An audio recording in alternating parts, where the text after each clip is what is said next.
Today, I'm gonna be talking about Amazon's Echo Studio, which is their best sounding smart speaker. And compared to their older models, this thing is beefy. So we're gonna talk about all its best features and how I've loved using it over the last 8 to 9 months since I purchased it. So let's begin. What is the Echo Studio? The Echo Studio is a high fidelity smart speaker with 3D audio and Alexa. It is the company's best sounding smart speaker, and it has Dolby Atmos and spatial audio processing technology, so it fills the room in a really cool way. You can control the Echo Studio with your voice, and it could also be linked to other devices to create a home theater system. Or if you want to play music, you could bump music throughout your entire house with a few of these devices, one like this, maybe a regular Echo alongside some smaller ones. I have about 6 in my 1-bedroom apartment. I have one in my kitchen, one in my living room, actually 2 in my living room, 1 in my office, as well as 1 in my bedroom and 1 in my bathroom. So what are the benefits of this device? First and foremost, it has excellent, literally excellent sound quality. I love the regular Echo, and this is the older model. I've also purchased a few of the newer model as well, which as you can see, I haven't even set that one up yet, but I have heard the sound quality of all of these. This one is a completely different game. Throughout the day, I work from home, so I'll play some peaceful piano music on a Spotify playlist in the background. This will take the feel to a whole nother level.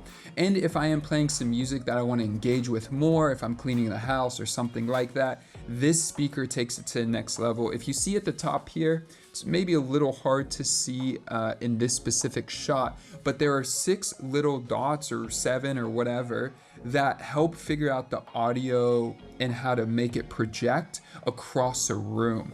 As well as you can see the cutouts here at the bottom. This thing packs a punch. When it comes to bass, it really sounds good. Fills a room great, sounds excellent. Now, one thing to keep in mind is I live in an apartment and I am on the 3rd floor and I want to be courteous to my neighbors. This speaker, if you turn it up to be too loud, it will bump in a way that it vibrates the table under it and potentially the floor. So I would just say keep that in mind. When I'm really playing music, and I love using this when I'm playing music, I'll put like a towel basically underneath it to dampen it, but I still get the audio quality because I know my walls don't bleed sound, but if the floor is vibrating, the neighbor will feel that. So this speaker is great, but you do want to bear that in mind if you are purchasing it for a situation like that. What's really cool too is it syncs up with all my devices. If you've never done this before, it's amazing. You get them all synced up. I call it my house speakers, and I can get it to play throughout my house so that whether you're in the bathroom, the bedroom, the living room, the kitchen, or the office, you will be hearing the same exact song at the same exact spot.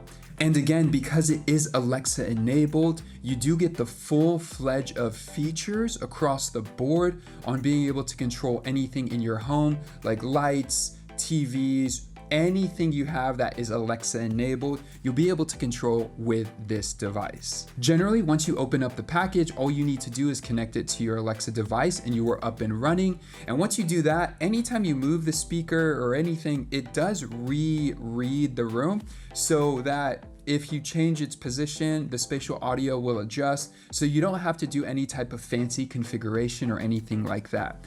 Overall, I love it. It took the sound quality to a whole nother level, but there are a few downsides. The first downside I already mentioned, the way it just really shakes the floor. I live in an apartment. That part of it is very significant, so I have to be very mindful of it if I am turning it up, because it will be vibrating the floor underneath it. Second, I've connected this to all my other Amazon devices, and what ends up happening is I sometimes lose the group of speakers. When I open up my Spotify app, I lose the group of speakers, and the way I reconnect it is I just unplug this and plug it back in. Now that may sound easy and obvious, and it really isn't a big challenge. It is a little odd that once I added this device to my house speakers group, it started to lose and not stay as active. I don't know if this requires more Wi-Fi and it wasn't getting it or something like that. I don't know what the issue is specifically, but every few weeks or so, when I go to open up Spotify and play music on the house speakers,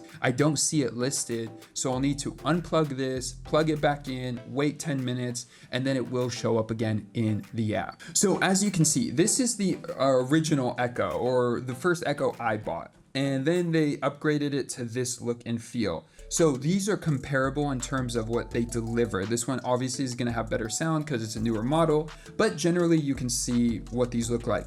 The weight is basically the same. This one feels a little bit heavier, but overall the speaker system on this is much better than the other one. But when it comes to comparing these two side by side, this is pretty beefy. This thing is huge and it's way heavier. It's not like double the weight, it's like 4 times the weight. So if this is like 2.5 pounds or 3 pounds, this feels like 12, 15 pounds. I should probably weigh it. That would be interesting to see. Maybe I could find it out on their website. But this thing is huge, and so it packs a punch in a really cool way. And what's cool about that, its actual footprint isn't much wider than the actual Echo. It's basically the same size overall, which is awesome. Now, the last thing I'll mention in terms of cons, which is, and I'll give you a tip here, is this device costs $200. This one retails for $100, and you can sometimes get it on sale, but this one starts at $200. It doesn't go on sale as much. My pro tip to you is, if you are looking to buy this, either Amazon Prime Day or Black Friday is honestly the best time to buy it. I bought this on Black Friday last year, 2023, and this thing literally was so worth it. If you have any older device, you can trade it in to get 20% off. So it was on sale. I got an extra 20% off. So I think for a $200 device, I paid like $120, which is like a steal. I'll double check the number and change it on I'll show it on the screen if it's different. But for a device that's $100 retail, this thing is, to me, 4 or 5 times better and more worthwhile. Like if you're only gonna buy one, I would buy this thing. And then if you want to get some smaller ones around your house just so you have full access, that's great. But like if you want one with a speaker, this is it. And if you wait for one of those times for a sale and then you do a trade-in as well, then you could really win big. Overall, the Amazon Echo Studio is an excellent smart speaker with amazing sound quality. If you're looking to get the best sounding Echo device, this one is for you. It is more expensive, but it's also important to consider your budget while you're thinking about purchasing this and making sure you find the right one, or just wait till the next sale. So if you are looking to buy this, I have this link down below, and I also have the Echo link down below as well for you. You can go down there, check it out. If you have any questions, drop them in the comments below. But with that, I'll see you guys in the next video. Peace.